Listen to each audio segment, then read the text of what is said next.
As we got the message late, so I don't want to waste any more time. Let's just welcome Pastor Day, and he's going to tell his story. Thank you. Well, good morning. Trust you're having a good morning.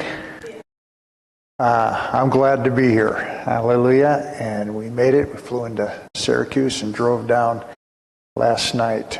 So my apologies for not making it last evening.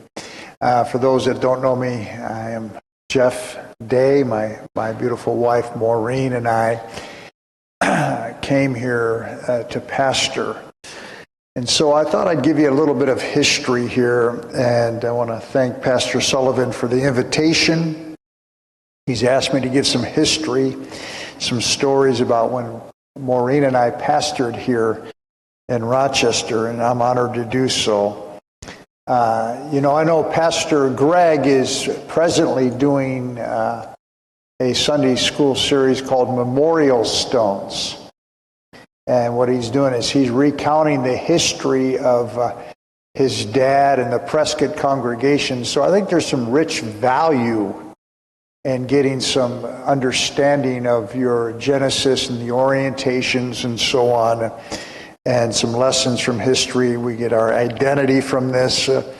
We can learn from some of my mistakes, and we can become inspired also. In the book of Romans, chapter 15, verse 4, Paul writes, he says, "For whatever things were written before were written for our learning, that through the patience and comfort of the Scriptures we might have hope." And so he's saying things that happened before are for you and I to glean from and learn from and be instructed from, and hopefully that bursts a hope as we look at the mountaintops and the valleys in life. And so I thought I would just begin this morning and talk about how did we end up in Rochester.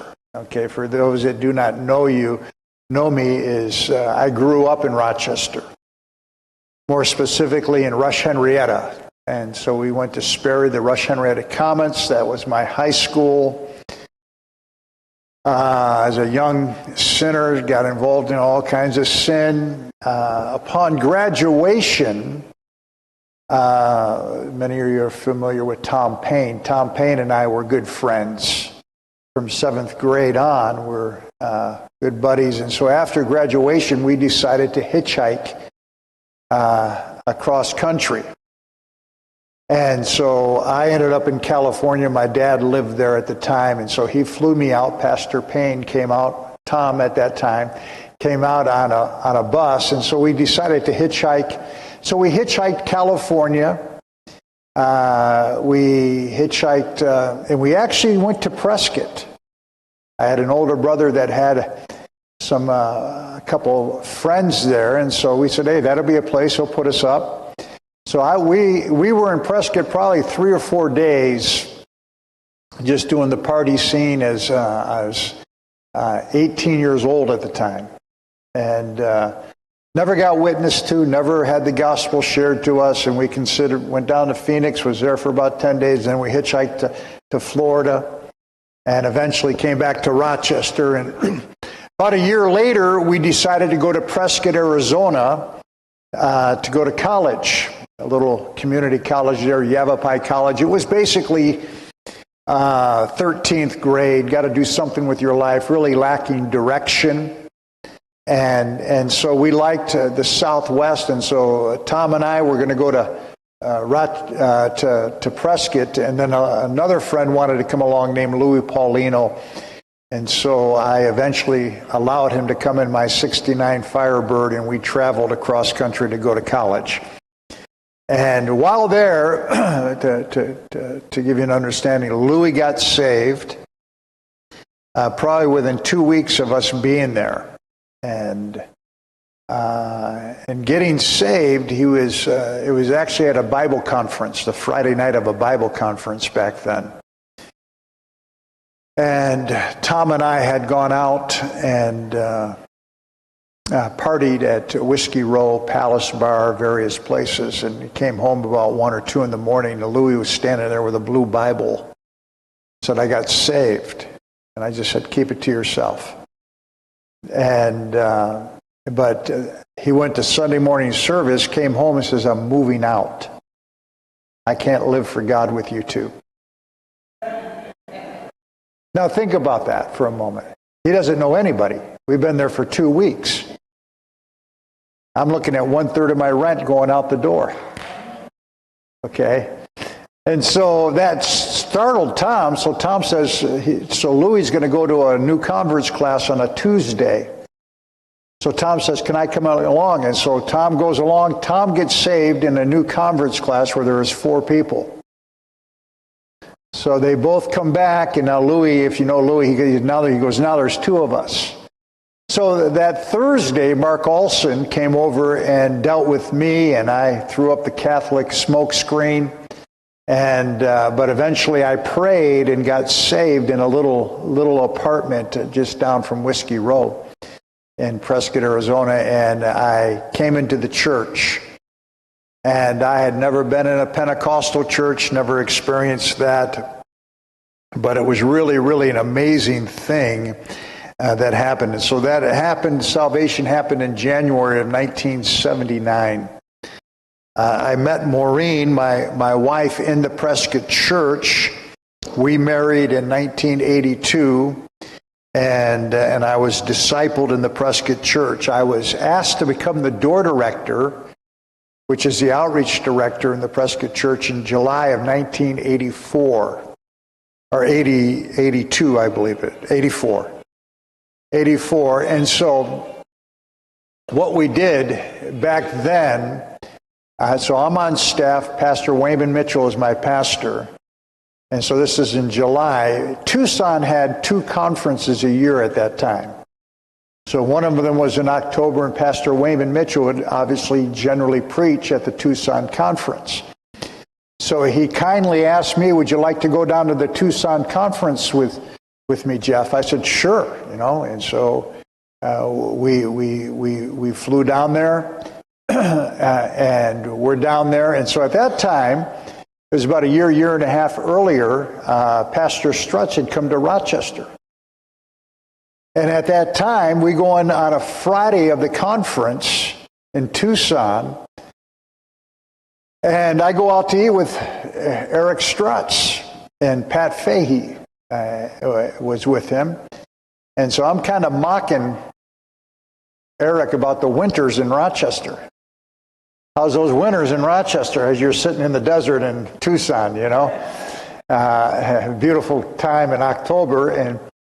And so that was all great. Had a great time. Got back to my hotel room where I was sharing a room with Pastor Wayman Mitchell. And he says, Jeff, listen, would you be interested in going to Rochester? Okay. And he said 2 things. He said, I did not bring you down here for this.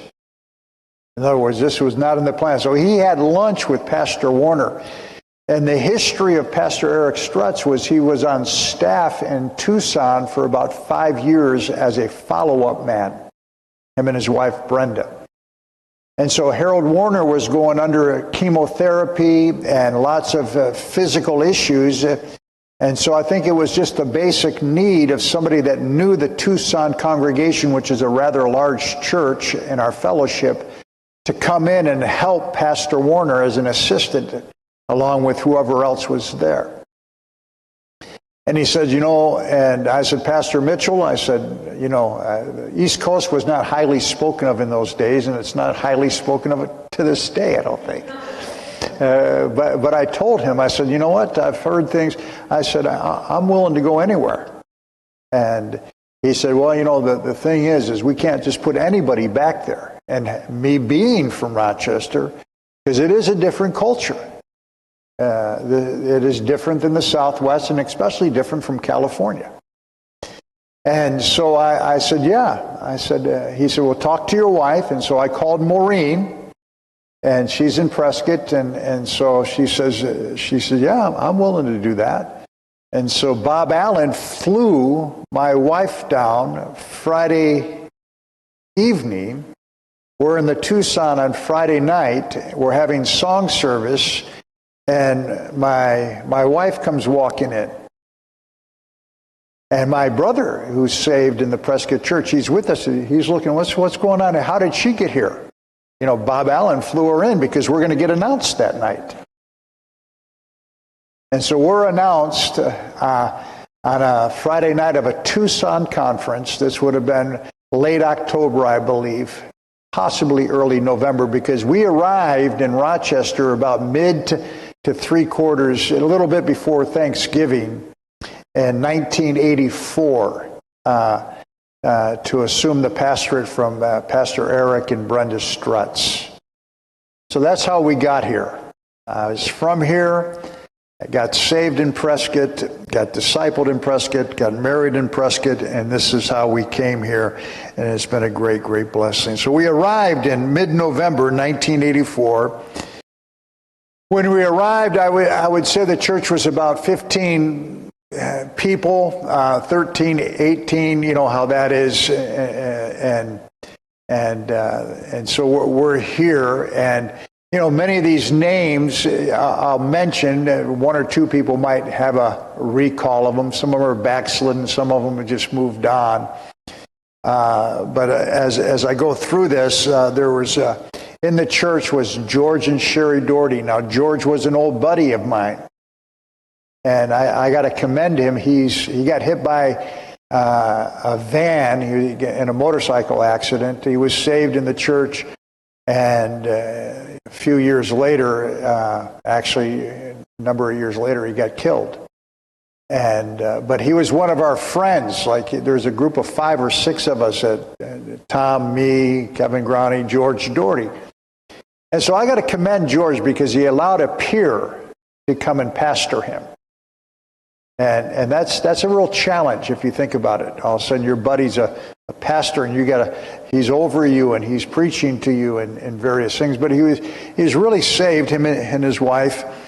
And so there was a number of people, the Bensons, John and Rita, Loosley, Terry Harris, a young man named Kurt, a man named Tom Pazda, had a child out of wedlock. His girlfriend came in, got saved, they got married, did things right. And so this is what happened. And this all happened at a place called, I'm sure Pastor Strutz might have told you about, 4404 Lake Avenue.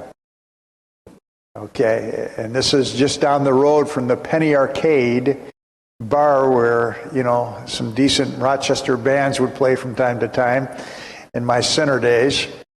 But it's just down the road from Charlotte Beach.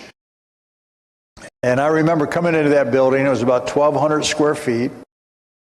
For carpet, I'll never forget, it had remnants.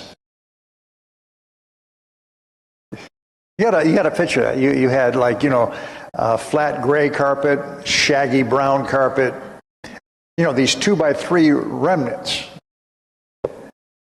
And but God had birthed the church, and the Strutzes had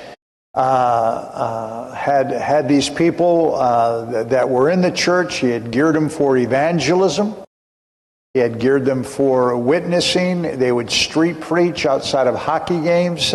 So I immediately stepped into a small core of people that were actually involved in the foundations of what we believe. And so it was a great, great blessing. And so in that place, we had a number of people come in and get saved. In that first year, I had Rick Camp come in and get saved along with his buddy Ted Lagasse. I remember one time, here's a story. So I'm there pastoring about six to 8 months, and Ted had come in. So Rick and Ted would come in. They both really got gloriously saved. And Rick was like a bodybuilder. You know, his neck was bigger than my thighs. He's just a solid guy. So for a good time, these guys, prior to salvation, would go to bars and look for fights. That's what they considered a good time. Let's go get in a fight. So Ted was almost a black belt. And Kurt, this young boy I just mentioned, he's about 15, 16 years old. He's a little chubby kid, and he's just kind of an irritant in the church. You know how churches have irritants?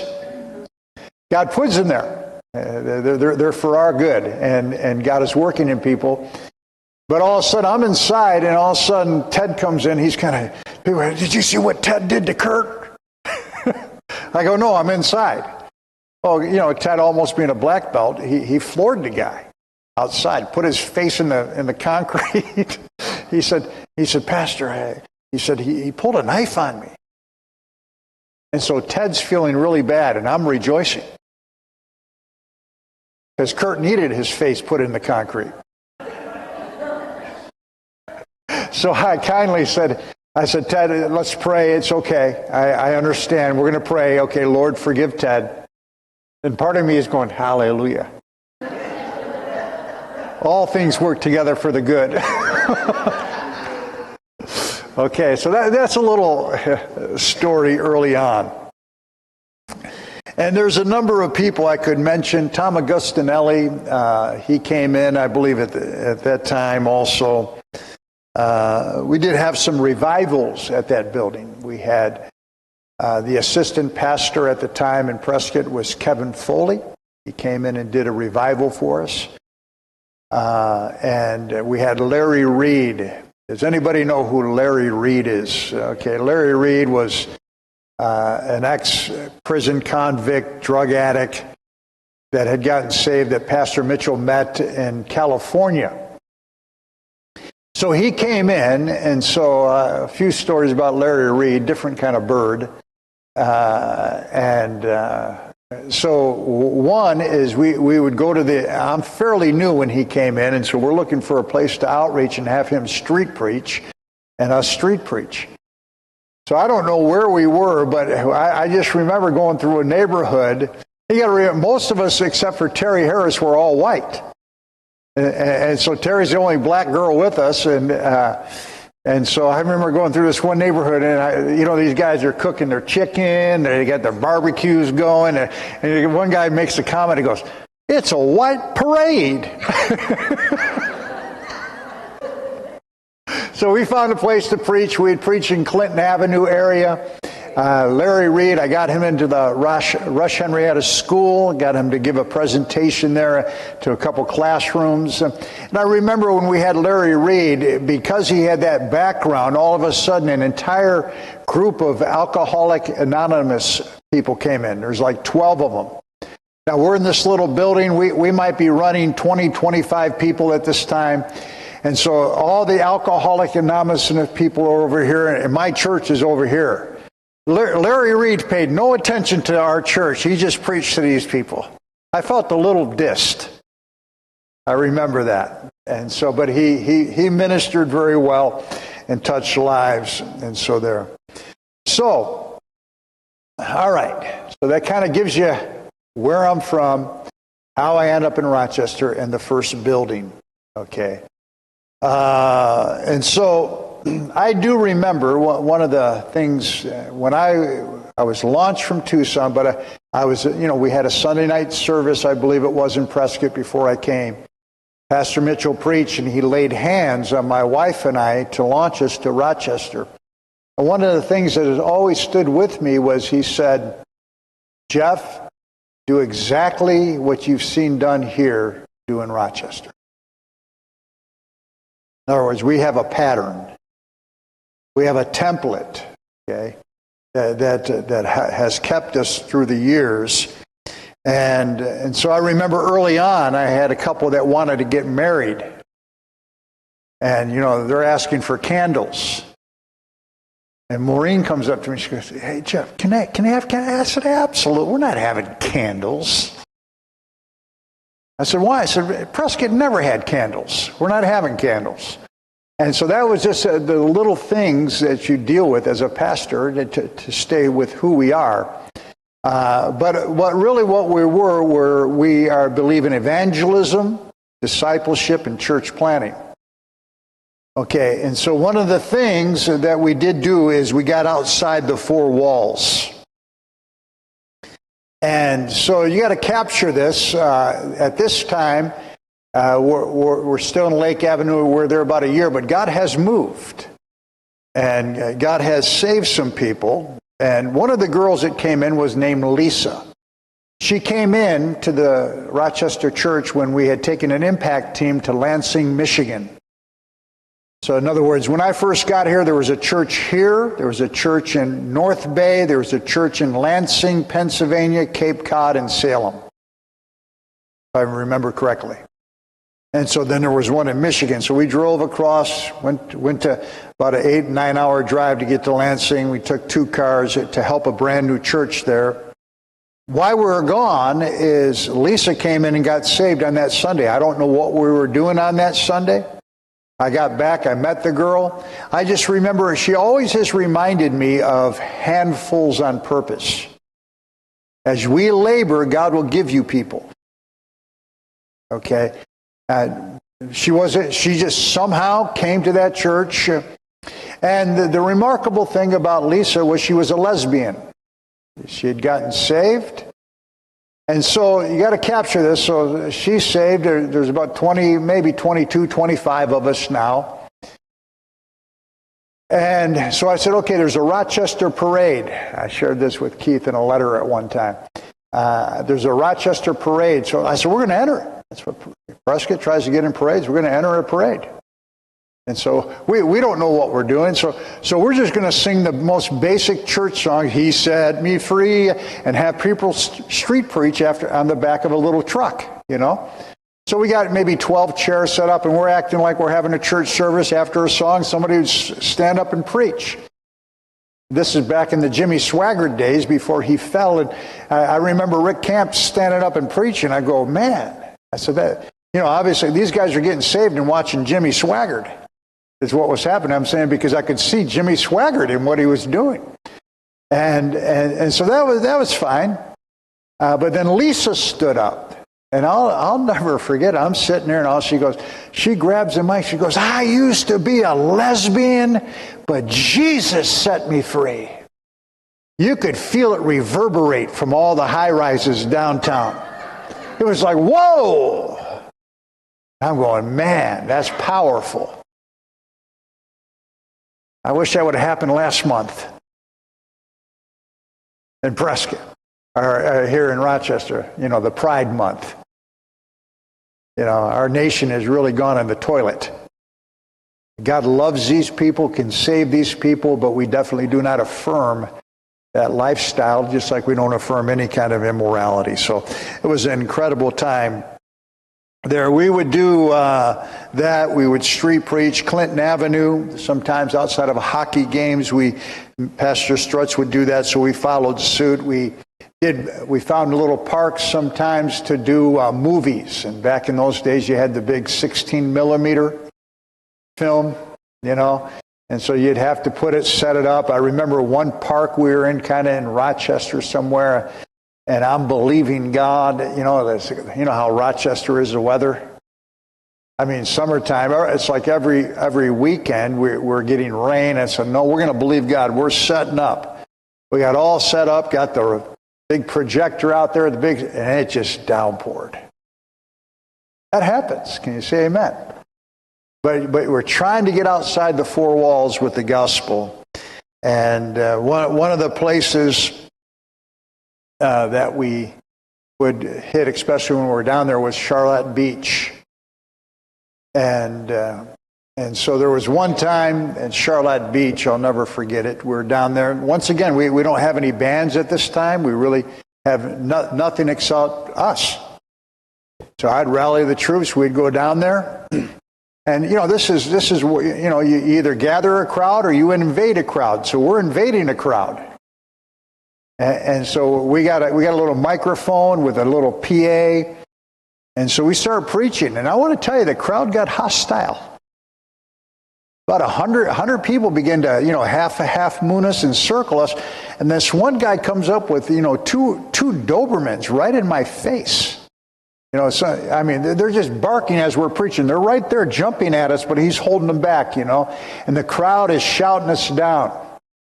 Then somebody came up and grabbed the microphone because it had a cord, took the microphone. It wasn't from my hand, somebody else who was preaching, and began to swirl it. And all the crowd's just rejoicing because the preachers are being shut up, you know, and they whip it and it goes up and it dangles over a telephone line. And so they're all shouting the victory. And so I get with the people. I said, let's praise God. Let's speak in tongues. And I want to tell you, we began to do it. Probably 12 of us. We began to praise God and speak in tongues. Immediate dominion. Immediate dominion. Whoa, they don't know what to do. Because we're rejoicing even though they seemingly had won. And then we just begin to preach with our hands cuffed. So that'll put a backbone in a church. That'll put some fiber in your spirit. Because that did wonderful things in young men's lives and women's lives. And so it's a great blessing there.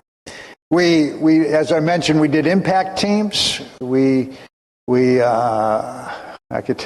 went to New York City. We helped Rick Buckles on Staten Island. We went to New York City for Ron Bennett and Kathy. I remember I think we took 2 vans, maybe one, but we had a band at that time. We had a drama team.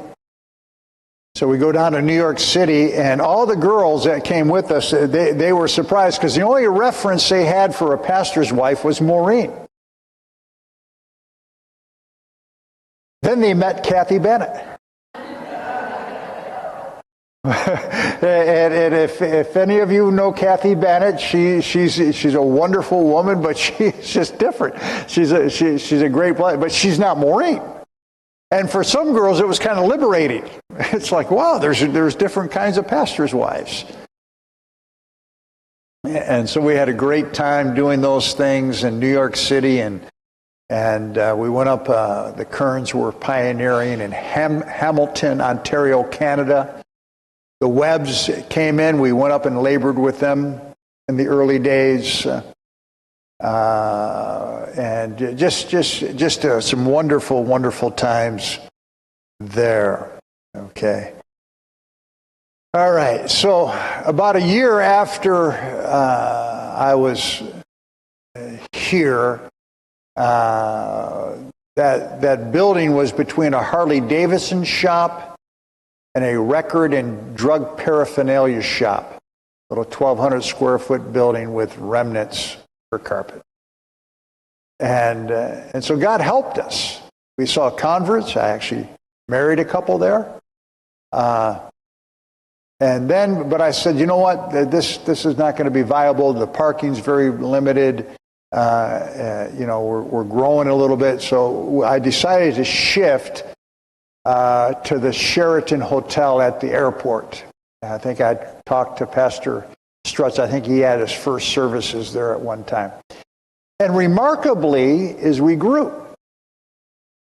okay, which, I've got 2 pioneers out right now looking for buildings, and I've told them the hotel's available, but hotels generally are not advantageous, really. They're very difficult, but we already had a group of people, and so that made it a little easier. Okay, because generally how people come to a church is through other people. Okay, and so if you're just going to advertise, hey, come at the Sheraton Inn, generally you're going to get some religious folks, and they're not all bad, they're not all evil, but they're not the people we're trying to reach, which is unsaved or unchurched people, to get them saved. And so what was remarkable is we saw growth. And I remember Gracie's here. Hi, Grace. You came in at the Sheraton, right? Her and Jack came in at the Sheraton. Now, this was a unique couple.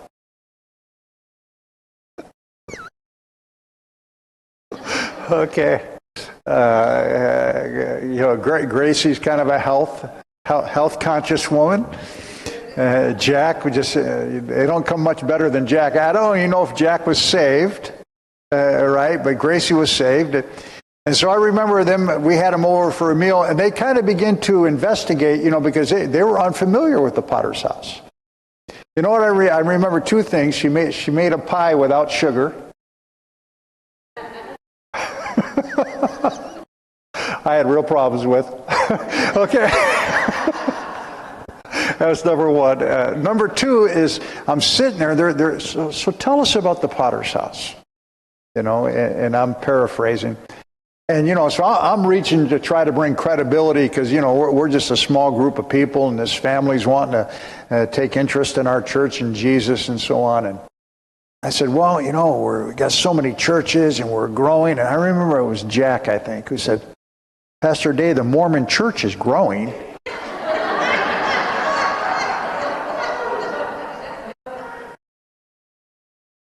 Amen. That was a great. Tell us about Jesus and what God is doing, what you believe, And that's a wonderful, wonderful thing. But they tolerated us. They came in and became a great blessing to the church. And I think Matt was the only one at that time. All three. Okay. All right. So they came in, and the building situation, you guys are so blessed. When I heard you got this facility, you don't even know. There's a heart on the other side of the states that was rejoicing with you. Because Pastor Sullivan and you guys obtaining this is a great blessing. But I remember looking for buildings, and, back in that day, to even get a storefront was very difficult because of zoning, and plus you call them up and you ask for a building, and they say, they think you're a soup kitchen. The idea of a church in a storefront was very foreign. Called the schools, and they wouldn't even let you in at the schools. It would have nothing to do at that time with churches at schools. And so we're in the hotels. We were in the Sheraton. We were in the Ramada Inn. We were in the Holiday Inn downtown. Okay. 3 different places. And so I do remember at the Sheraton a couple stories. One was a young Rick, this guy, Camp, had a brother come in, Jeff, and it was New Year's Eve or something, and I'm pulling an altar call, and I know Jeff is there, and he's not saved. And I don't usually do this, but I am pulling. I am pulling. I mean, it is a long altar call. Finally, Jeff raises his hand and got saved. Became a drama leader in the church. Wonderful young man. Married Paul and Claire. Claire came in at 4404 Lake Avenue. Paul came in a little later. Paul came in when we were at the Sheraton. We met Paul along with a girl named Anna, I believe her name was. We met them on Monroe Avenue outreaching. In other words, Monroe Avenue has that vibe. And down from Charles Finney's Rock and all that. So it's kind of, we're down there, it's kind of the artsy place and so on. And so Paul gets saved, Anna gets saved. Anna ended up marrying Jeff, and we know who Paul married. I married Paul and Claire. I married them at the Sheraton Inn. Okay, and so we had as a pastor, I had done probably four weddings fairly quickly. Young people were getting saved. They're getting converted. And then a couple of them wanted to get married. But I would never see anybody get saved at a wedding. So as a young pastor, that bothered me. Okay. Because at a wedding, when we had a wedding, we were outnumbered. Your church is, we're probably maybe 40 people now. I don't know. And so you have a wedding, all of a sudden you have 100 visitors come that are not saved, but you're outnumbered as far as saved and unsaved. It's not like a lot. So I remember we're at the Sheraton, and it was Paul and Claire's wedding. And so I'm working on a message, and I say, I'm done with this. So I preached a whole sermon on religion at a wedding. And so I'm preaching. This one guy, he's standing right about where you are. And you got to realize, it's packed. There's probably 150 people there. This one guy pops up while I'm preaching. He goes, "You're done putting down religious people." I just popped right up and started yelling at me while I'm preaching. And so thankfully I had Rick and Ted, the bar bruisers. They came in as ushers. Let's go, sir. Let's go, sir. Whether he wanted to leave or not, he was going to be walked out. And he did. And one person got saved. First time at a wedding. And so I'm not saying I would do that again. That would be a mistake probably. And so my pride was probably dinged and didn't respond correctly. But God, in His goodness, did save somebody that service. And so that was at Paul and Claire's wedding. One of the things I would say also, as we speed this up just a little bit, is when you're meeting at a hotel, okay, I believe in morning prayer. And so being married and having, two or three kids at the time, it wasn't advantageous to have a prayer meeting at my house. And so we had a men's home. There was like 4 guys living in this one house right near the Sheraton, a little bit down the road. And I said, listen, guys, would it be okay if we met here in the morning for prayer? And they said, nah, no problem. So I'd get up, I'd go to their house, and we would pray in the morning in the living room of their house. Prayer meeting is very important. When we're at Lake Avenue, sometimes I would go there and I would meet with one person in this little room with a little ceramic heater on high because the building was freezing, and sit there and pray after driving like 20 minutes to get there. This is something being lost. Okay? And what we do is founded on prayer. And so I want to encourage you to be in prayer meeting. But afterwards, sometimes I would have coffee, and there was a young man named Tybor. Does anybody remember Tybor? Tybor was, I think, Lithuanian or Czechoslovakian, or he was there. He's a good guy, had gotten saved. And so I'm talking to him, and I think it was Tybor who asked me to go see a man named Jeff Beswick, which you're all familiar with. Okay, and so he asked me to go see Jeff Beswick. Jeff Beswick was on the 10th floor of the Rochester Psychiatric Ward. So I usually don't do this. I'd find a way, well, let's just pray for Jeff. But I felt, okay, I'm going to do this. He's asked me to do it. So I go see Jeff, and I remember going to see Jeff. Never met the man in my life. I'm going down a hallway where he's supposedly at the other end, and I got people quoting scriptures at me that I never met out of rooms. The place is filled with demons. Okay? And there are a lot of backsliders in what you have in psychiatric wards. So I meet Jeff, and Jeff had some issues. There's no doubt about it. He had some issues. But when I was leaving, it's one of the few times that God has impressed upon me. And he just simply said to my heart, he said, he doesn't belong here. So I met with some doctors, and we were able to get weekend passes. He was able to obtain weekend passes, so he would come to the Sheraton on the weekend and be there. And so, he's coming in, and he's gotten saved. He's professed Christ. One time he stood up at me and just stared at me from the second row when I'm preaching. Little time after that, he kind of backslid for a little bit. And I'll never forget it. We'd have 2 little conference rooms, and I'm sitting there on the floor praying before service, and all of a sudden, you know how you feel a presence next to you, and you wonder who it is? So I look over, and it's Jeff. And Jeff had backslid, and he was a glue sniffer, I believe. And he cut his own hair. So he had blotches where it was kind of bald and long hair, bald. I just said, oh God. Jeff became a part of our church. One of the most remarkable transformations I've ever seen. I remember him getting maced by the Rochester police. This was, I think, near Christmas. Yeah, Christmas. And so he's knocking on my door over on Post Avenue he comes and he said, Pastor, he says, the police, they put my head in the gravel and they maced me. And he told me the whole story. And it was a mistaken identity.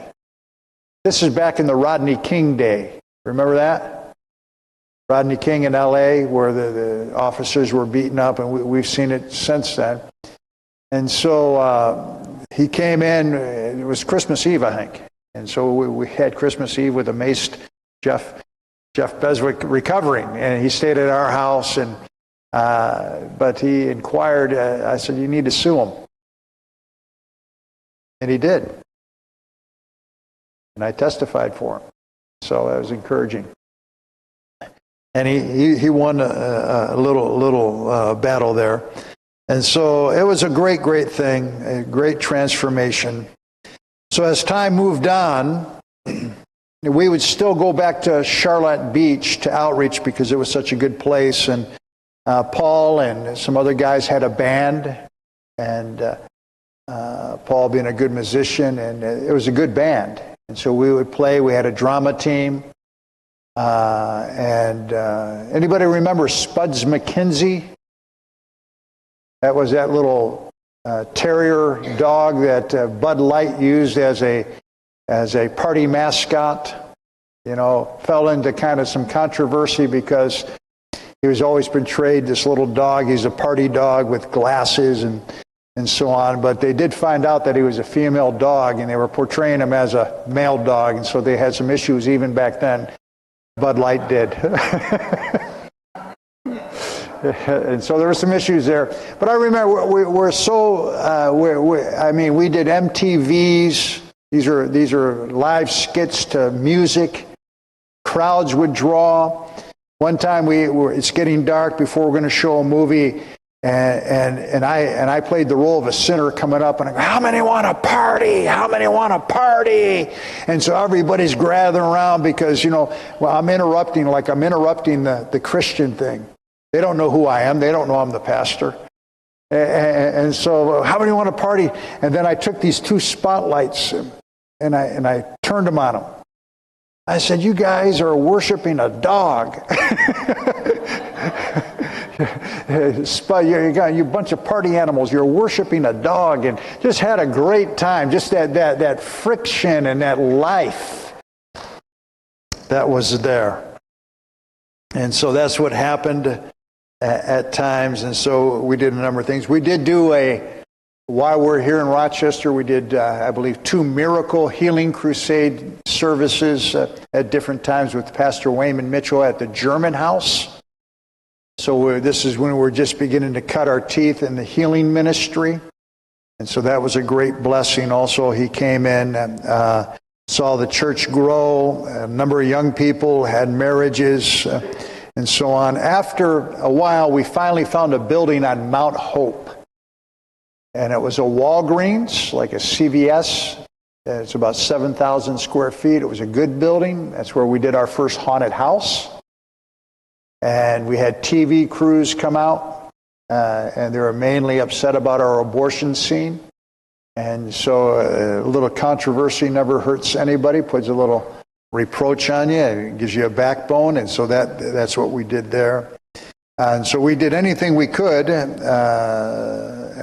I was thinking about Mount Hope. What happened there? A couple things. One is we had a guy from my high school, a couple years older, that was on the varsity basketball team. I forget his name. Came in and got saved. And one morning he was kind of spotty. And one morning he just came over and dropped off $850. I thought that was nice. And had that happen. I remember my son Brian. You know how the winters you go out and start up your car.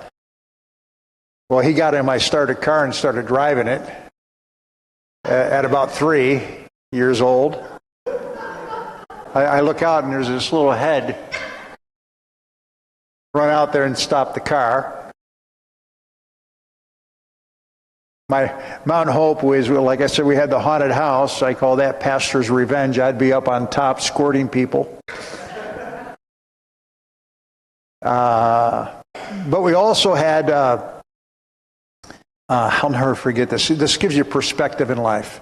So we're showing a movie. We're showing the movie The Hiding Place. This is about Jews being persecuted, about the two daughters in Germany.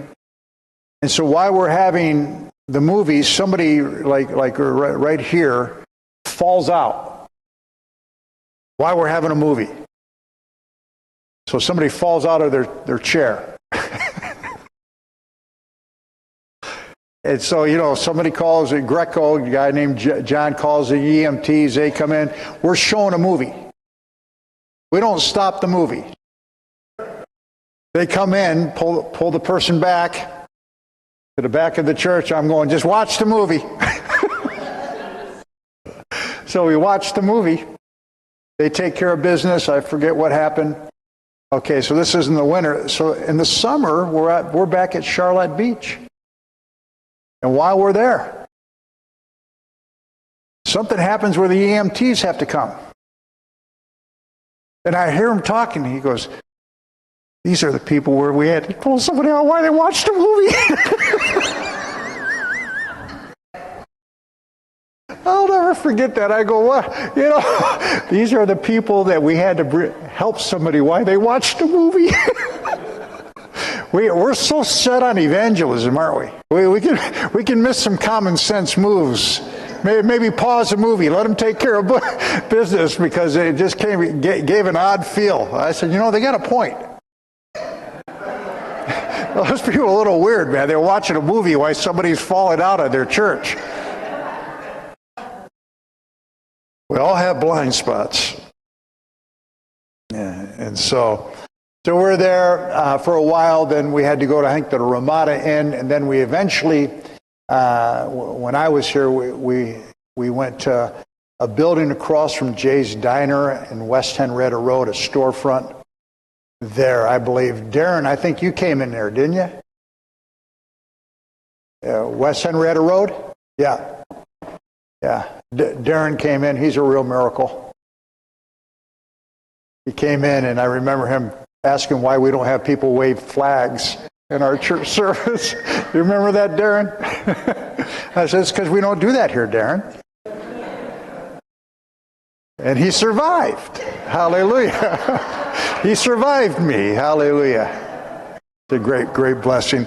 And so in the process, we did launch 3 churches. Unfortunately, Patrick blew up later on, and Rick just got caught up in some of the controversy after that, and another couple we had put in Oswego, Buffalo, and Utica. But we were trying to see the gospel preached, people saved, helping, serving people. And I just want to say it's my blessing.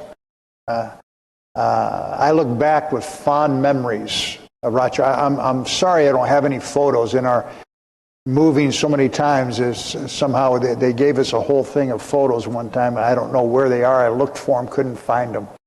That would have helped give perspective. And so hopefully in some small way this helped you to get an understanding. We were here about 8.5 years, and I'd have to say some of the best years of being in the pastorate were here in Rochester. And it's my privilege, and I'm thankful for a congregation, people that would tolerate a new pastor that had never pastored before, who made mistakes. But God in His goodness and His grace helped us. And so I'm very thankful to have a small part of what God has done in Rochester, and I'm looking forward to all that He's going to do. Amen. So that's my little bit of history here, and appreciate you. I'll turn the service back over to Pastor Keith.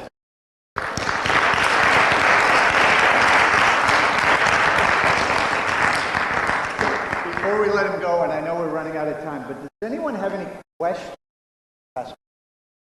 Real quick. Serious question. Okay. Don't have time for that. That's what they asked. Which was your favorite one? Which is your favorite? First way.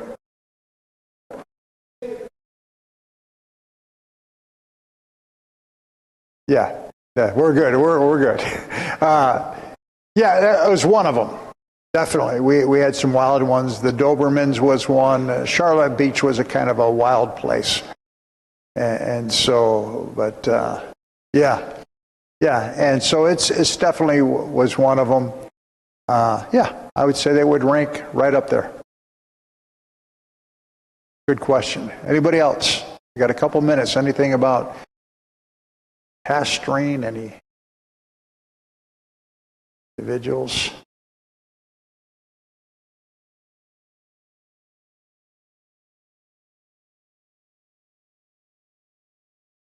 Hey, it's good to see folks, and like I said, a lot of our formatting and who we are happened as a church grows.